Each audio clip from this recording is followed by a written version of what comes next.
Hey, what's up everyone? JayzTwoCents here, and by now you've probably seen the Gamers Nexus video talking about the EK water block's financial crisis that is going on that has just snowballed into one of the worst situations that I think a brand could possibly ever do. And you know what? Spoiler alert. We're also someone that has been operating in good faith and has seen $0 for it. Obviously, it wouldn't be very ethical for us to put another brand on this video, so this video is brought to you by us and our gaming mats. They're almost gone, so do me a favor, pick up the last few ones that you guys see on the website so that we can go ahead and get some of the new merch in here. We've got some cool stuff coming your way. Anyway, once again, a huge thanks to everyone who helped support the channel, and I hope you guys will continue to do so with our new products. Okay, forgive me, this video might be all over the place. It's just, I was gonna timeline this. I didn't wanna spend any more time and effort on EK than we already have, because honestly, it's just not worth it anymore. Fun fact here, we are also in that camp of a brand that has not been paid and has been operating in good faith on a contract that has just been completely disrespected. So I wanna say that I've been working with EK since 2015, 14 technically, end of 14, beginning of 15, when I first reached out to EK requesting any sort of, do they have any sort of YouTube sponsorship opportunities? That was when I was told, like, we don't really work with YouTubers. That's back when like forum posts of like build logs where people would just take photos of their builds and like on hard forums and stuff and document the process of putting it together, which we've just now do as video format in a single video. So I wanted to do Skunkworks, and I really wanted to feature EK products because I used them in Red Mist, who was my friend Chris's build. And I had been using EK products off and on since the mid 2000s, late 2000s, all the way back. The first EK water block I had was my 8800 GTX Ultra from EVGA. I had an EK water block on that. And then sort of a pish posh of companies, because back then I didn't have YouTube. I just bought secondhand most of my stuff because I couldn't afford new, especially for water cooling stuff. Fast forward, you know, I worked with Mark Tenko, which is CEO at the time. He's not anymore. He's not involved with any of this. He's at a different brand. But the communication from EK from the start has always had a culture of being slow, like weeks, days, weeks between emails sometimes. So fast forward to about 2017, 2018, that's when like EK Cooling Solutions, which was like the North America branch. I don't even want to call it a branch because technically it operates fully independently of the Slovenia company, but it's still under the full control of the Slovenia company. The EK Cooling Solutions team in America, I want to say this first and foremost. I've met the team many times in person. They've come from other water cooling companies to create this company, and the people are amazing. But unfortunately, the brand has never been allowed to operate as their own brand because they've always been under the thumb of Slovenia. And I don't know if it's a cultural thing, I don't know if it's just a respect thing, but EK Cooling Solutions Americas has never been even allowed to be successful as far as I'm concerned. Because, well, as Steve pointed out in his video, highly recommend you guys go watch Steve's video too. I'll put a link down below. He's gonna talk more about the generalization of what's been going on as a whole within his research. I'm gonna talk about my experience. So I'm sticking to just my experience. If you wanna know more about why this video is even being talked about, you'll have to go check that one out. But I just want to point out that we are also in that camp of someone that is being, their contract has been completely disrespected, dissected, tried to be changed after the fact. But anyway, the team is amazing, but they've never been allowed to even operate with their own faculties because of the fact that Slovenia, according to Steve's dug up research and emails, believes that the Americas team is just a bunch of idiots.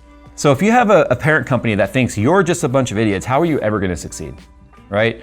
And I'm gonna say this right now, I'm not gonna say names, but I also believe that some of the leadership in the Americas team has Stockholm Syndrome, because we've also heard them via phone calls and emails highly defend the Slovenian team. And I can tell you right now, when one person is abusing another, and that person defends the person abusing them, that's Stockholm Syndrome. There's no other way to put it. You know who I'm talking about, like you on the other end of this camera, you know who I'm talking to right now.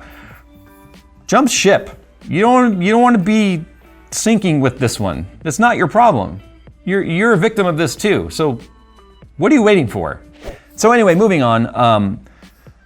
The way I operate my channel is a lot of brands have been so flaky in the past on not following through with promises and agreements that we put into place about 6-7 years ago an upfront payment policy, which means the brands we're working with pay us first.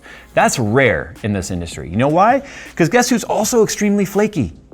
Content creators, streamers, influencers. However, I've been doing this for 13 years now, and I have a history of delivering above and beyond. So we've created those relationships with our brands that they pay up front. When we get upfront payments, we need from the brands to say, okay, we've got your money. Our agreements are pre-rolls, right? Maybe featured product in builds, like build guides or build logs like we've done, like I talked about with like the forum posts and stuff. Those were sponsored. With that sponsorship of, hey, we want you know, it'd be awesome. Like if I'm gonna use EK products in Skunkworks, right? Which I have from the beginning.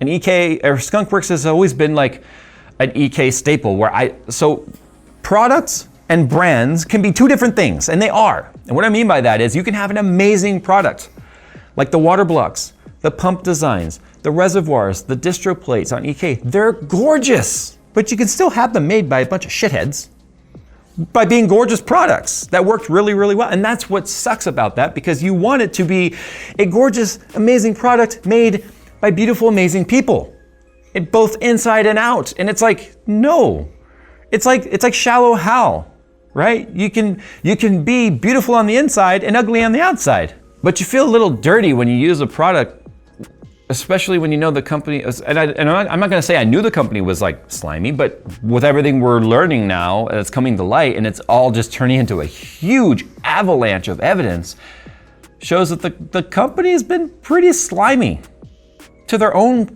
employees, their own brands, and their own vendors, and the people that allow them to even be successful. When I have to then chase a brand to say, you've got X amount of pre-rolls you've prepaid for, what do you want to run on your ad? I have to at least know, like, what's the product push? Do you have a campaign? Do you guys know things that are coming out this year and you'd like to time it, knowing in June we'd like to push this product because it's new? Nothing. Crickets are 10 times louder than the emails we would get from EK about their own products. Do you know how many times a new product would launch? And I'm finding out about it at the same time you guys are, when they're supposed to be our brand partner. When it comes to I'm the water cooling guy. Amongst the YouTubers, yes, there's plenty of builders out there that are so much better than I am.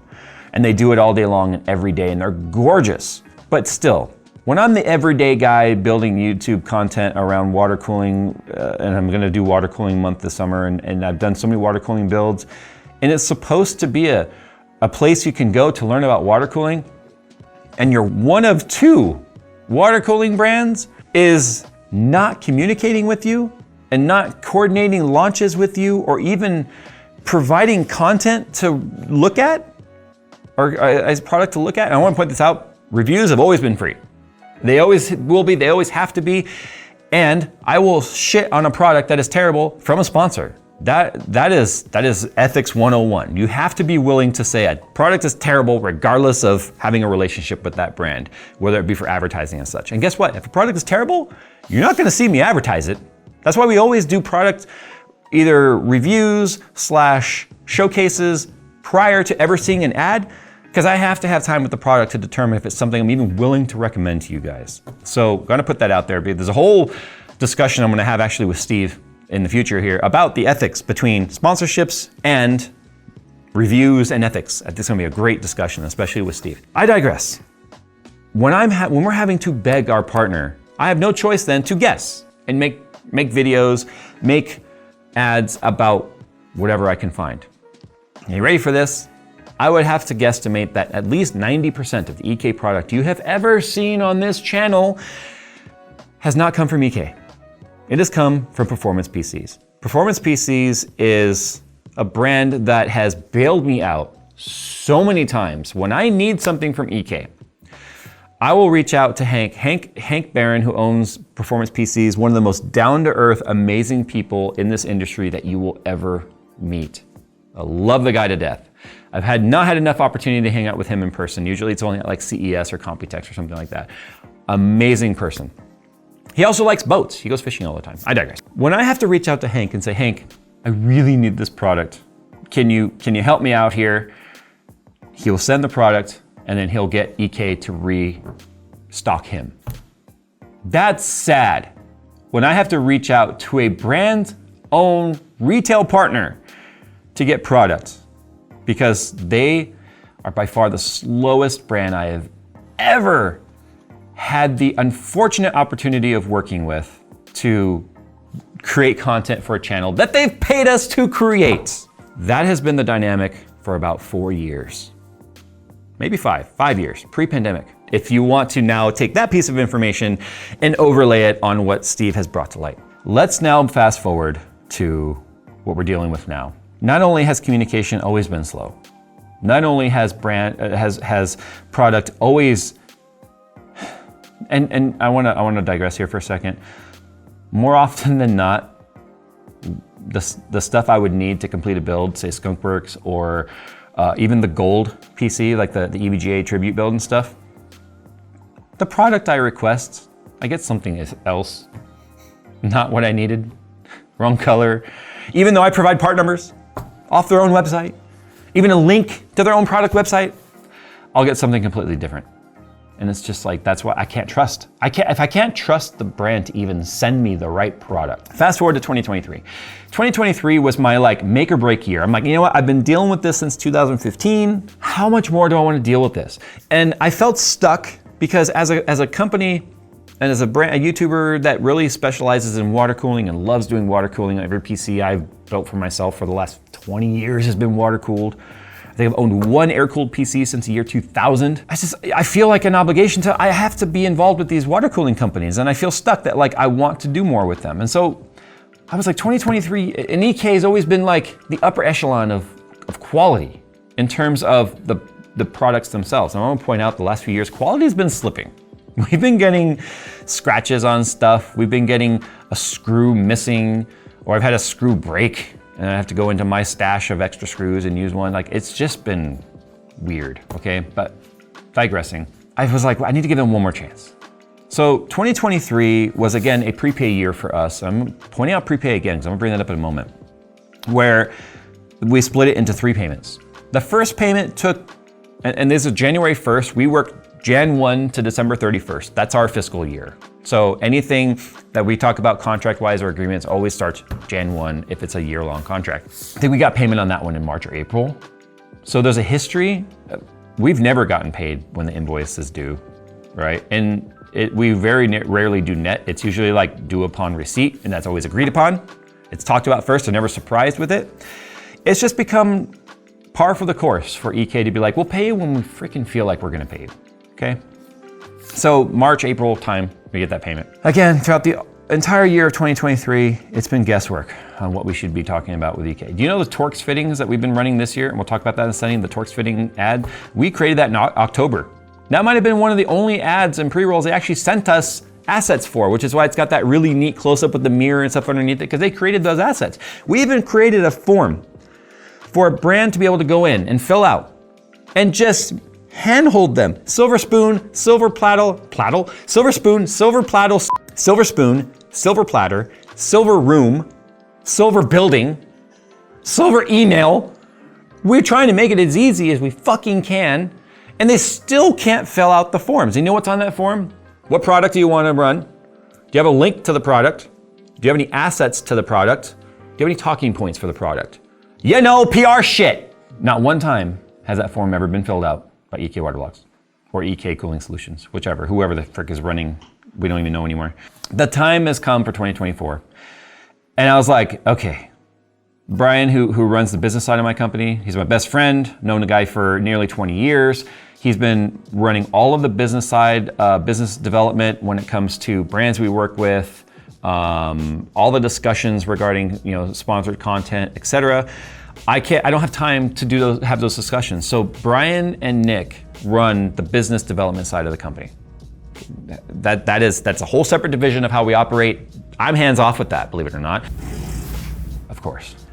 So they're building something next door and we hear them drilling in the wall. If you hear weird noises, I'm sorry, but I'm just gonna keep going, okay? Okay, so it's 2024 time. So I told Brian, okay, maybe one more chance, because I was kind of done after 23. I really didn't want to work with EK in 24. But again, I felt this obligation to include like what, in my opinion, product-wise, is like some of the top tier product you can buy. Because I've used EK products for so long as a consumer and at this point a media partner of theirs, I felt like, okay, one more is due. Just one due to them. Just one. Let's give them one more chance to get it right, because guess what? All the promises behind the scene, all the communications, all the phone calls, the dinners that I don't want to go to when they're in town, but it's just, I feel like to build the relationship, it's required. I was like, maybe they mean it this time. Year-long contract for all of 2024. We send the invoice in November. Now that's not due till January. So they know it's coming. They've got months, 2 months to plan for it. Due Jan 1, grace period, right? New year, etc. All of January, no payment. Following up every couple of days. Where's the payment? When's it coming? When should we expect it? Okay, no, it's coming. Sorry, we had some things, come up, whatever. It's coming, I promise. I'll get an update for you tomorrow. And the update's always coming from the EK Cooling Solutions. So our invoices is with the Americas team, but it still comes from Slovenia. February comes, nothing, no payment. Just more unfollowed through promises of it's coming, a few days, just need a couple of days. Then we were told in February about this shakeup where the management team has changed again. Eddie, who started the company, is now back running the company. We're like, what the hell's happening here? No honesty, no transparency, just, hey, we don't know, we're working on it. What we're actually told is like the new management now, and they understand, we've been operating in good faith. During that time, I'm running ads. EK Torque, EK Torque, EK Torque, EK Torque, because again, guess what? Guess who didn't fill out the form? Then we're told about the new, Eddie's back. And Matthias, who had agreed to all the stuff we had already put in place, is gone, is out. Okay, that's weird. Now we're being told that Eddie wants to reevaluate all of the contracts. This typically means they want to renege on something. They want to back off and say, no, we don't want to do that anymore. Remember how I said we have a finite amount of space? And then when a brand occupies that space and then suddenly they don't want to occupy that space anymore, they not only screw us, they screw any other brand that maybe wanted to get in. It screws us because maybe there's a brand that, okay, you know what, you were right at the cutoff.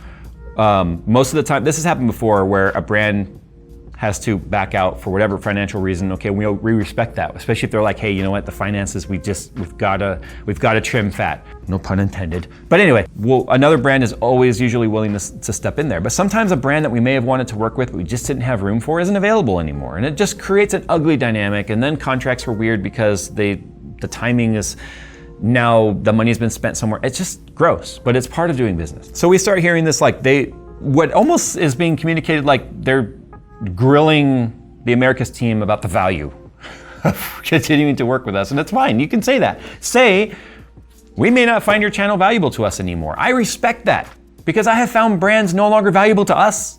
It's a two-way road. I'm okay with that. I can handle a breakup. I've had plenty in the past, but I can tell you right now, it started just feeling weird. And then all of February, no follow-up. It was like, okay, I'll have an answer for you by end of day tomorrow. End of day tomorrow comes, nothing. The next day, nothing. 2 days later, hey, I have a meeting with them tomorrow. It's like, you were supposed to have it 2 days ago. Nothing. Oh, I'm waiting for so-and-so to get back from their trip. What trip? Okay, whatever. Just show me the freaking money. I'm in Jerry Maguire my ass right now. Show me the freaking money or get the fuck out is like where I'm at this point. Then we get this whole like, we actually get a truthful email. We're having a financial problem. And that was weird because EK is much bigger than you think. It's their water cooling stuff for consumers. That might be their smallest division. They have a huge commercial enterprise division that provides server solutions. And it's like, they've got hundreds of employees. They're so much bigger than I thought when I found this out. So I thought maybe this subdivision of the water cooling stuff for consumers is what's struggling. Maybe they need to shuffle some funds and it happens with parent companies. Sometimes a parent company has to fund a failing company and money has to move and it takes time. But no, it was just nothing. It was no discussion at all. Then I said, you know what? I don't want to work with you anymore. Let's just invoice you for what we've already done. Let's cut our invoice in half. And by the way, Steve mentioned in there about the size and the figure size. I'm not going to go into exact numbers here, but I'm going to tell you there are a lot. For instance, Steve talked about a brand that's been like 5 months late on a brand that's like 5 figures. Our initial contract was 6 figures. I think we might be one of the most like owed in all of this. So I said, all right, you know what? Enough's enough. You're not worth our time anymore. This brand does not respect the 9 years I've been dealing with EK. The level of stress that has been put on my life and Brian's life and Nick's life is not worth it. So what we're gonna do is we are going to cut the contract in half. We will fulfill our obligations on ads and stuff up until June. Yeah, June, end of May, technically, because June 1 is where we would start that up to December 1st. It's weird the way it kind of works out. But anyway, that last half, forget it, gone. We're not gonna do it anymore. Pay us for what we've already done. We'll run 2 more pre-rolls for the torque, and then we're done. That's it, we can cut ties, we can never talk again. Basically at that point, they were like, no, we don't wanna do that. We wanna continue through the rest of the year. Can you cut the contract in half and then in half again, and then we can make you smaller payments like throughout the year? Actually, before that, they wanted to just make us small payments monthly. And it's like, no, when a brand does that, we don't trust that at all, period, because that brand is looking for an out. If they're looking for a month-to-month, it's like a month-to-month rent. Why do you want a month-to-month rent? Because you could leave at any time. You don't want a long-term rent because of the fact that if you know you might move at any time or you can't afford to continue paying rent, you don't want the obligation. So you look for a month-to-month. No, absolutely not. I said no because I know exactly what that means. So that's when they said, can you take it and cut it in half? And then on the first half, can we cut that in half? And I was like, what the frick is this mess? Like, I'm trying to figure out what the hell is going on. And that was in the email when they were like, we're having a bit of a financial issue here. That's when I went, okay, they literally cannot pay. That's the problem. It's not even so much about them wanting to pay, it's that they can't pay. And there's zero transparency as to why, and it's fine, it's not my business. So that's when I told them, no, absolutely not. We will continue with what I said. We will take the second half and get rid of that. The first half you owe us, fine, I'll cut that in half. Payment is due April, payment is due May. And that's the way it's gonna be. We're not gonna, and that's it. We still haven't seen that payment.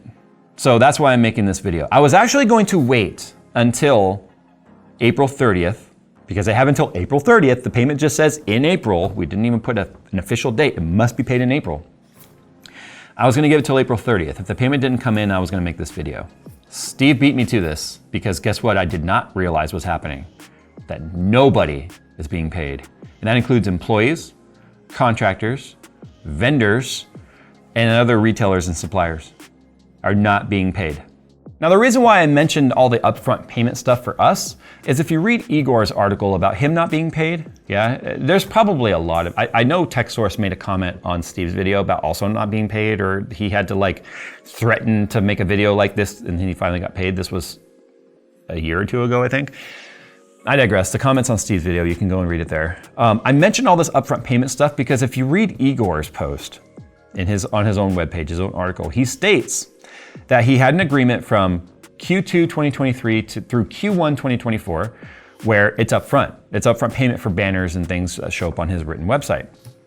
And then at some point during the contract, they decided like, oh, we don't do upfront payments. It's a policy, we don't do upfront payments, period. Well, that's a lie because you've been upfront paying us the entire time.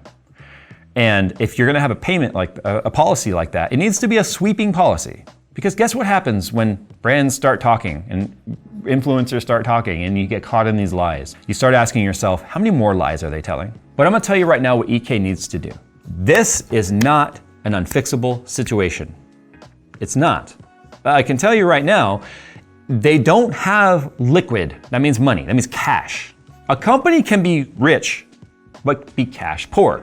They could have money tied up in investments. They could have money tied up in other sorts of avenues, like for instance, real estate development. If they're building buildings, they could have all that money tied up in that, and the value of that is included in their overall net worth portfolio, but it doesn't mean they can spend money if it's all going there.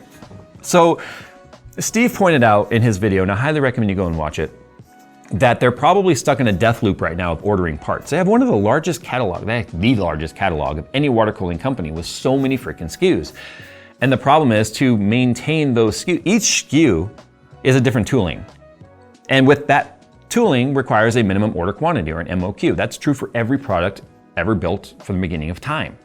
I'm sure cavemen had a limited quantity of how many stone wheels they had to make. Each one of those products, which if you were to go to the EK store and just look at how many pages there are of products, it's insane. And these are not end of life products, these are like current products. And so each one has a minimum order quantity. So to maintain their position with manufacturers, and by position I mean their priority status with the manufacturer, there's a queue for like anyone else, you have to have a minimum order quantity. And if you don't meet that quantity, then you go to the back of the queue. Or the prices go up significantly. Or the minimum order quantity may just be, we will not tool your product unless you meet a minimum of, I think usually it's like 10,000 units. It's kind of like the minimum order quantity for most. Imagine 10,000 units of every SKU they've got. It's insane. I don't think it's that high for them, but still, it's high. And in order to keep costs down on their end, they have to have a high minimum order quantity. Otherwise, the margins are too thin, they make no money. What also appears to be happening behind the scenes is whoever was financially responsible for the company, which at this point I don't think was Eddie, because I think this is why now Eddie's in and having to go through every deal with a fine-tooth comb, is to figure out where the hell were all the mistakes made. And I don't think it's just the minimum order quantities. This is the way they've been operating all along. But clearly, whoever was the financial officer of the company made some severely wrong turns to put this company into a cash poor situation. That's the only reason employees aren't being paid. That's the only reason contractors aren't being paid, or vendors. So I don't think this is not fixable, because I think what's unfortunately happened is I think Eddie got wind of all this too late. Like, the snowball was already just full speed down the hill, picking up people and trees and buildings as it goes. And it is now turned into like the largest Indiana Jones rolling stone ball that you could possibly imagine. It's like unstoppable at this point. But I don't think it's impossible to pull up from this. First and foremost, if there is a priority that needs to be had here, the employees need to be paid now. Our invoices and stuff are important, but I'm not demanding right now that we be paid before anyone else. Fortunately, I do not operate my company in a way that if a brand like this doesn't follow through, that it financially causes us problems.